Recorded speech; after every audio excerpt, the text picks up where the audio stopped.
Okay, Reddit. I never thought I'd be posting here, but my life has gone so off the rails that I feel like if I don't write it all down, I might actually lose my mind. I guess I should start from the beginning. When I was 14, my biggest worry was passing algebra. Then my dad got diagnosed with stage 4 pancreatic cancer, and suddenly, none of that mattered. It was fast. 6 months. That's all we got. He went from being the strongest person I knew, coaching my soccer games, grilling burgers in the backyard, making terrible dad jokes, to barely being able to sit up. His Cowboys jersey, the one he wore every Sunday, started hanging off him like it belonged to someone else. But he never stopped trying to be him. Even when his hands shook, he still helped me with my homework. The last thing he said to me? Don't let your mom's cooking kill you before I get back. That was Dad, joking even at the end. They took him to the hospital that night. He never came home. Losing him was bad. But what happened next? That's what really broke me. Mom fell apart.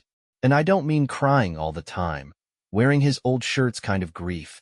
I mean gone. 2 months after the funeral, she started dating again. I need to feel alive, she'd say. Yeah?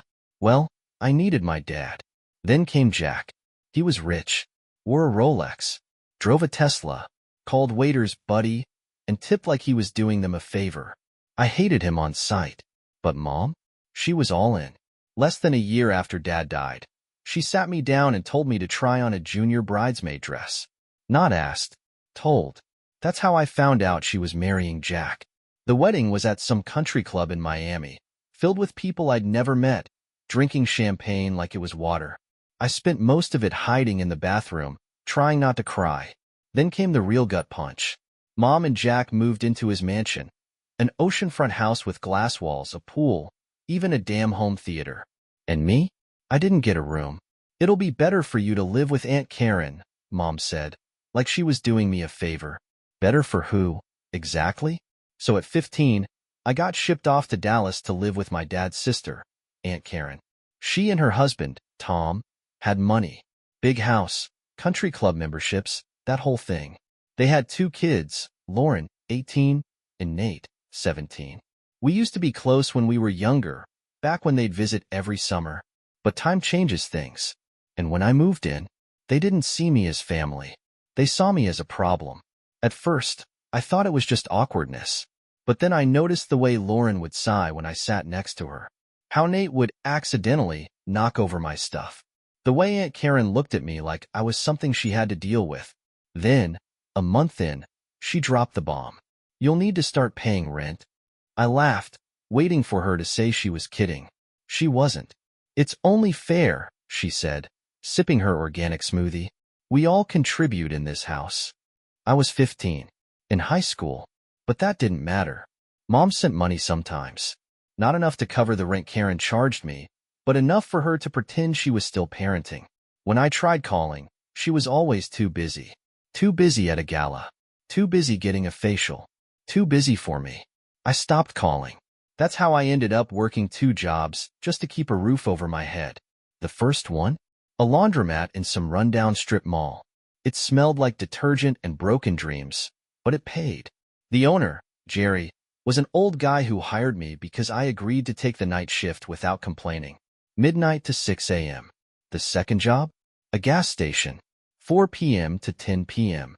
And because the universe hates me, that gas station was right next to Lauren and Nate's private school. So, of course, they made it their personal mission to humiliate me. Lauren would come in with her friends, making sure I heard every word. Can you imagine working here? I'd rather die. Oh my God, look at her uniform. It's so polyester. Nate was worse. He and his friends would knock over shelves, spill drinks, trash the place, just to make my life harder. And the worst part? I had to pretend it didn't bother me, because if I snapped, I'd be the problem. School wasn't much better. I was exhausted all the time. Midnight to 6 a.m. at the laundromat. A few hours of sleep. School from 7 a.m. to 2 p.m. Then straight to the gas station. I started falling asleep in class. Teachers pulled me aside, asking if everything was okay. I just smiled and said I was adjusting. The only good part of my night shift was Pete. He was this homeless guy who'd come into the laundromat to warm up. Unlike the weirdos who came in at 2 a.m., Pete was nice. He showed me how to fix the quarter machine when it jammed, taught me which customers were okay to let slide when they were a few cents short. One night, he looked at me and said, "Kid, you're playing life on expert mode." That was the first time I laughed in weeks. Then winter hit. And Karen? She raised my rent again. Something about property taxes going up. I did the math. Even with 2 jobs, I couldn't afford it anymore. But I had a plan. I'd been hiding my savings in an old teddy bear my dad gave me before he died. If I could just hold out a little longer, I could get my own place. Then I came home one night and found my room trashed. The bear? Ripped open. The money? Gone. Lauren swore she had no idea what happened. But the next day, she showed up at school with a new designer bag. That same week, Karen knocked on my door. Rent's doubling next month. I just stood there, numb. I couldn't do this anymore. So I packed a bag, took what little I had left, and left. Where? My car. It was a beat-up Toyota with rust spots and a heater that only worked if you kicked the dashboard in just the right place. But it was mine. I parked behind the laundromat, used my work keys to sneak in and use the bathroom. Stacked blankets in the back seat. The first night? It wasn't so bad. Then the real Dallas winter hit. The temperature dropped. My car battery started dying. And I was so damn tired. But the hardest part wasn't the cold. It was trying to pretend like everything was normal. Explaining why my homework was wrinkled. Why my clothes always smelled like detergent. Why I was wearing the same 3 outfits over and over. And then Nate found out. He followed me after my shift one night. The next day, Lauren posted a TikTok. My homeless cousin. A documentary. And that's when everything really went to hell. I wish I could say I brushed it off. That I didn't let it get to me. That I wasn't sitting in my freezing car that night, gripping the steering wheel so hard my knuckles turned white. But when I saw that video, when I saw my own life turned into a joke, I felt something inside me snap. It started with a slow zoom in on my car, frost covering the windows. Then a shaky close-up of me, sitting in the driver's seat, flipping through my textbooks under the laundromat's neon glow. And then, the worst part, a grainy clip of me changing clothes in the back seat. Homeless chic, Lauren's voice mocked over the footage. Who needs a dorm when you have a 2005 Toyota? The comments were even worse. Damn, imagine smelling like quarters and disappointment 24/7. Her parents just let her live like this? Why does she look like she hasn't slept since the Bush administration? I stared at my phone, my face burning. Lauren and Nate had always been cruel, but this was another level. This wasn't just passive-aggressive comments at dinner or humiliating me at the gas station. This was public, and it wasn't just online. People from their school started driving past the laundromat at night, honking their horns, throwing trash at my car, a half-eaten burger, a crumpled-up soda can. Sometimes I'd wake up to find sticky notes on my windshield. Get a job. Oh wait, you have to. LMAO. Go back to your real family. Oh wait, they don't want you either. Cops started knocking on my window more. Can't sleep here, miss. So I started driving in circles at night, wasting gas I couldn't afford, just to find somewhere to park. Then, the temperature dropped to 20 degrees. My gas tank was nearly empty. My phone was dead.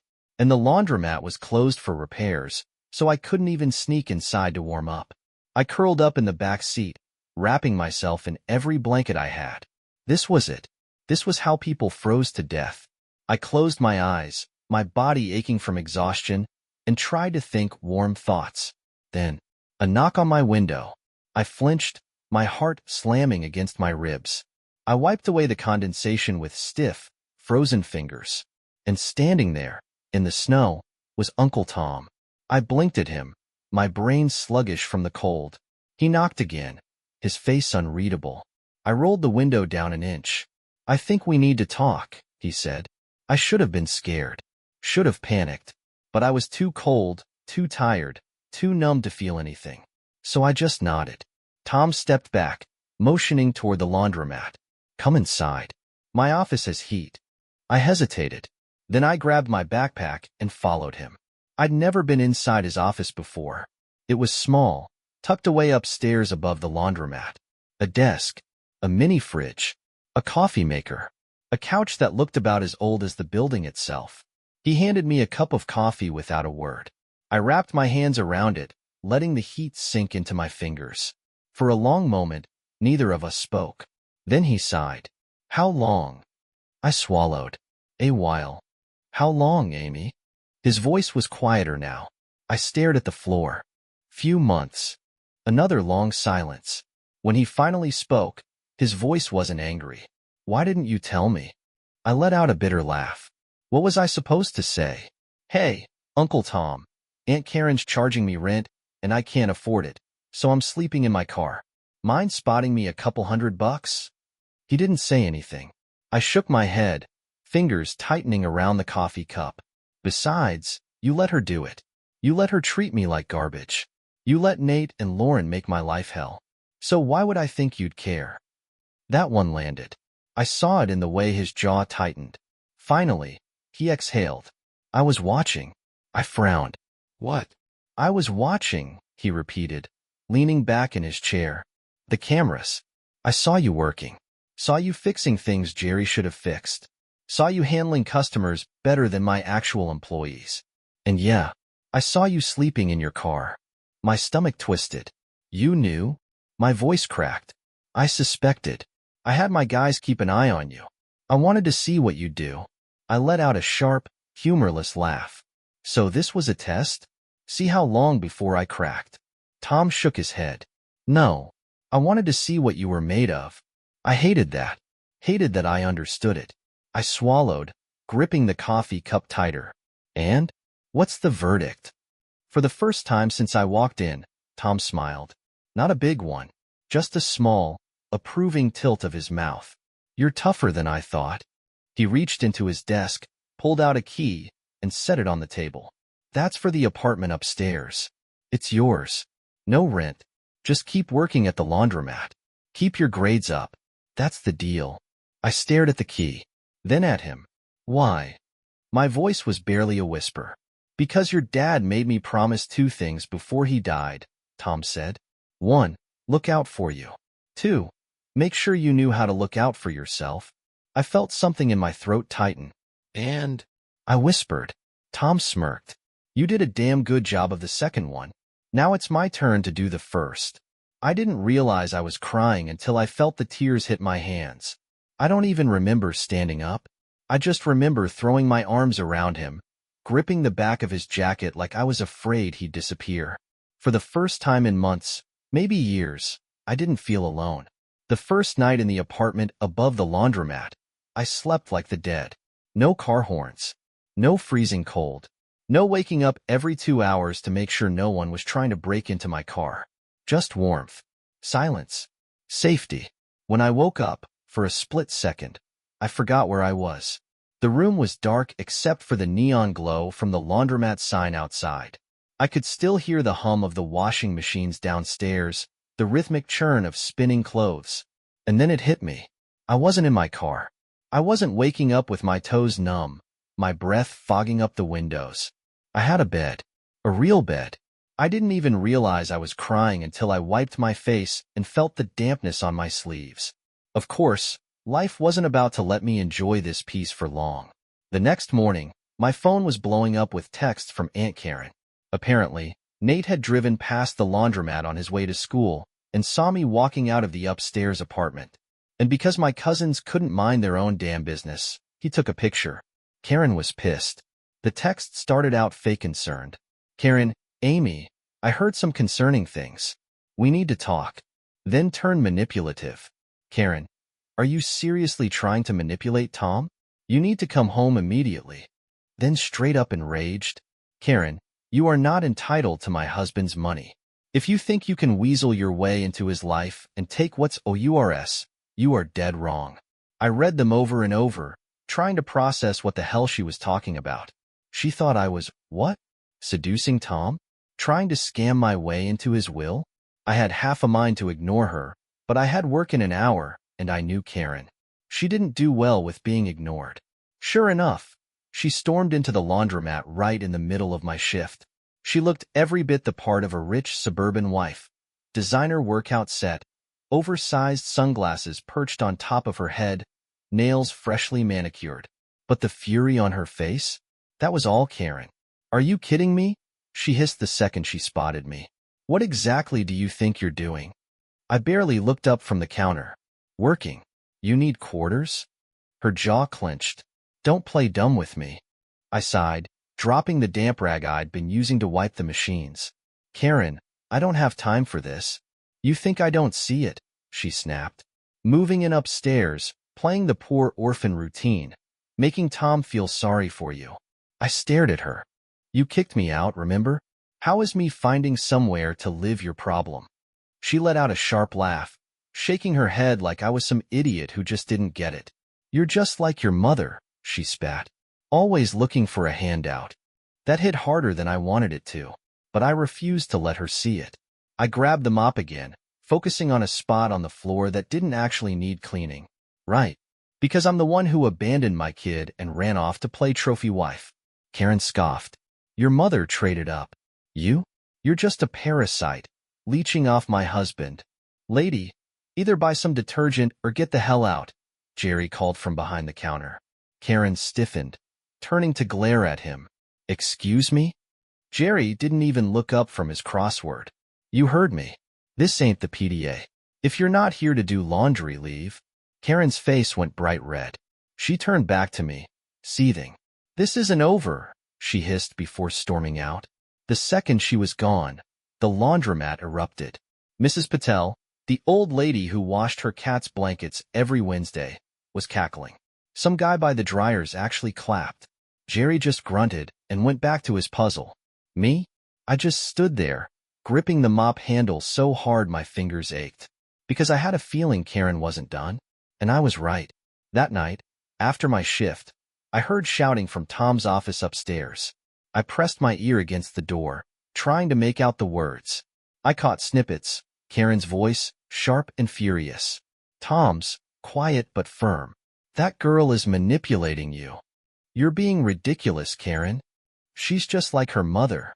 First her mom steals my brother. Now she's coming after my husband. For the last time, Karen, this is about Amy, not you. Then came the loud slam of a door. I barely managed to step back before Karen came storming down the stairs, her face blotchy with rage. She didn't look at me, but as she walked past, she muttered under her breath, You have no idea what you've started. I watched her go, my stomach twisted in knots. Something told me this wasn't just about me living upstairs. Something else was going on, and I was about to find out exactly what. I didn't have to wait long to find out what Karen meant. 2 nights later, just as I was closing up the laundromat, someone banged on the front door. Hard. I jumped, my heart lurching, and turned to see Nate standing outside, looking like he'd seen a ghost. His usual smugness was gone. His face was pale, eyes wide. For a split second, I considered locking the door and pretending I didn't see him, but something about the way he was shifting from foot to foot, his breath fogging up the glass, made me pause. I unlatched the door and cracked it open. What do you want? He hesitated, glancing around like he was afraid someone would see him. I need to talk to you. I folded my arms. Oh, now you want to talk to me? What? Lauren's TikTok not getting enough views. He flinched. I didn't know it would. He shook his head, like he was trying to reset his brain. That's not why I'm here. I let out an exhausted sigh. Then what? He swallowed hard. Then he held up a freaking iPad. She's been cheating on Uncle Tom, he blurted. With Jack. My brain short-circuited. Excuse me? I was using Mom's iPad, Nate said, his voice shaky. A message popped up from someone saved as D. It said, Everything's ready for next week, Karen. We'll finally be free. My stomach twisted. D as in Derek? I asked, referring to my stepdad. His expression darkened. D as in Dad. For a second, I thought I misheard him. Jack, my mother's husband, was having an affair with Karen for a year. Oh, it gets worse, Nate said grimly. I went through the messages. They've been planning to run away together, and they're stealing money from Uncle Tom to do it. I felt like the floor had been ripped out from under me. How much? I asked, barely recognizing my own voice. Millions, he said. Mom's been funneling money from Tom's businesses into fake accounts. She even took money from me and Lauren's college funds. That snapped me back to reality. Karen had been bleeding Tom dry, all while treating me like the problem. Jack, who had already abandoned me, was about to ditch Mom the same way. And my mom? I had no idea if she was in on it, but I had a sick feeling she was. What do we do? Nate asked, eyes darting around like he expected Karen to materialize behind him. I grabbed my phone and dialed Tom. He picked up on the first ring. Uncle Tom, I said, my voice steady. We have a problem. 2 days later, we had a plan. Tom got his lawyers involved. They started digging through Karen's accounts, tracing the stolen money. They found fake companies, offshore transfers, everything. But Tom didn't just want proof. He wanted to catch them in the act. So we waited. And the perfect opportunity? Nate's 18th birthday party. Karen had planned this huge event at their house. DJ, catering, the whole thing. Acting like everything was normal. Acting like she wasn't about to disappear with my stepdad and millions of dollars. But what she didn't know, the FBI was coming. Yeah, the actual FBI. Turns out, stealing millions and planning to flee the country is kind of a big deal. Lauren, Nate, and I acted like nothing was wrong. We helped set up, smiled when Karen handed us decorations, pretended not to notice when she kept checking her phone, waiting for Jack to text. Mom showed up early, all excited, acting like we were still a family. Jack walked in behind her, carrying a giant wrapped present. I wondered if he knew Karen was planning to cut him loose eventually, too. Then, at exactly 4 p.m., Tom's lawyer walked in. Karen's face froze. She tried to play it off, acting surprised. But when the lawyer started laying out bank statements on the coffee table, her fake smile started slipping. Then came the emails, the money transfers, the texts, and finally, the recorded call. Her voice, Jack's voice, laughing about how easy it was to steal from Tom, how stupid everyone was for not noticing, how they'd be sipping margaritas in the Bahamas this time next week. Karen's face turned gray. Mom? She didn't move, didn't breathe. Then the door burst open. FBI! Karen screamed. Jack started babbling, trying to act like it was all a misunderstanding. But the second the handcuffs clicked around her wrists, Karen turned on him. You promised me, she shrieked, struggling against the agents. Jack just stared at her, eyes wide with panic.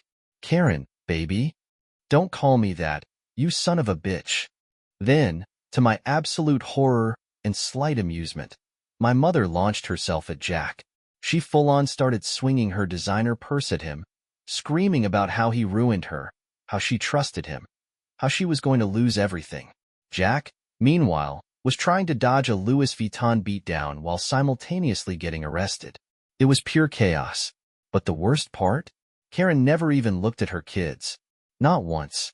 Even as they dragged her out, as Lauren sobbed into my shoulder, as Nate stood frozen, shaking his head like he couldn't believe it, she didn't spare them a glance.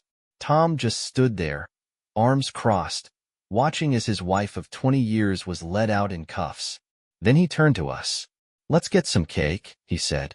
And I swear to God, I laughed. After the FBI took Karen and Jack away, the party was officially over. The DJ packed up in awkward silence. The caterers stopped serving. The guests, half of them rich kids Nate barely even liked, started whispering behind their hands before slipping out the door. Lauren disappeared upstairs. Nate just stood in the middle of the living room, staring at the place where his mom had been cuffed like he was trying to process what the hell had just happened. And me? I grabbed a fork and started eating his birthday cake straight from the table.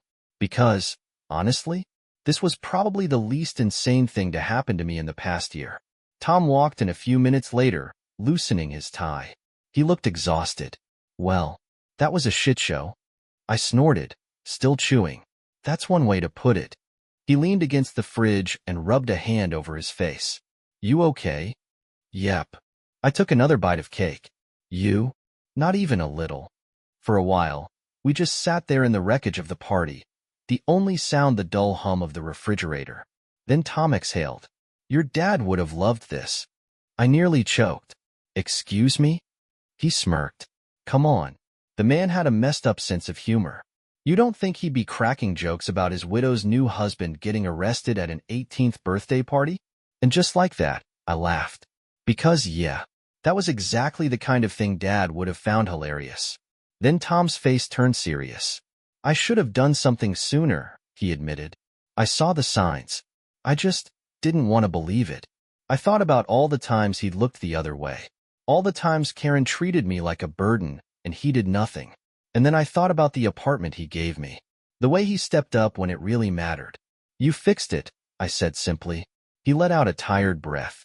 Yeah, I guess I did. Lauren came downstairs a little later. Her makeup was smudged, her eyes red-rimmed. She stopped in the doorway, looking at us like she didn't know what to do. Then she spotted the cake. You guys seriously started eating without me?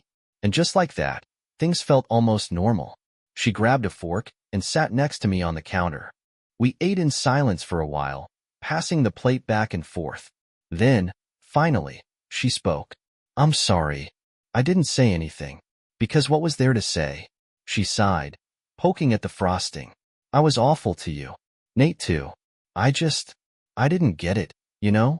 What it was like for you. I thought, she hesitated. I thought you were weak. I let out a dry laugh. Yeah, well, turns out I'm stronger than both our moms. She cracked a small smile. Then, after a moment, she said, Can I stay with you? I raised an eyebrow. You want to sleep above a laundromat? She shrugged. Better than this place. And I realized, she wasn't just talking about the house. So I sighed. Fine, but you're buying your own damn shampoo. She laughed. Deal. Nate moved in a few days later. Not because he asked, but because one night he showed up at the laundromat, threw his backpack on the floor, and muttered, So where do I sleep? And just like that, my tiny apartment turned into our tiny apartment. It was cramped as hell. One futon, one bed, one bathroom. Lauren used my cheap shampoo without asking. Nate snored like a chainsaw. We fought over laundry schedules in a laundromat. And somehow, it worked. Tom put us all to work. Lauren was surprisingly good with customers. Nate had a weird talent for fixing machines. And me? I was officially managing the place. One night, after closing, Tom handed me a set of keys. For the business, he said. It's yours now. I stared at him. You're serious? Dead serious. He smirked. I'm getting old, kid. Somebody's got to run this place. I held the keys in my palm, feeling their weight. And for the first time in a long time, I felt stable. Like I actually had something. A few weeks later, the three of us visited Dad's grave together. It was weird. The last time I'd been there, I'd felt alone. This time? Not so much. Tom told us stories about Dad. About how they started the laundromat together when they were broke and had nothing. About how Dad used to sneak extra quarters into single moms' laundry machines so they could dry their kids' clothes. And for the first time, I realized this business wasn't just a laundromat. It was his. And now, it was mine. Karen and Jack were still in jail. Turns out, embezzling millions and planning to flee the country is very illegal. Mom wasn't charged, but she lost everything. She tried to reach out, left a few voicemails, even showed up at the laundromat once, standing outside in designer sunglasses like she was debating whether or not to come in. She didn't. She just stood there for a while. Then she got back in her car and drove off. And honestly, I didn't care. Because for the first time in years, I was happy. Not just surviving, living. So yeah, TLDR, my aunt and stepdad were having an affair, stealing millions, and got arrested at a birthday party. My mom lost everything. My spoiled cousins learned humility through laundry. And somehow, we became a real family.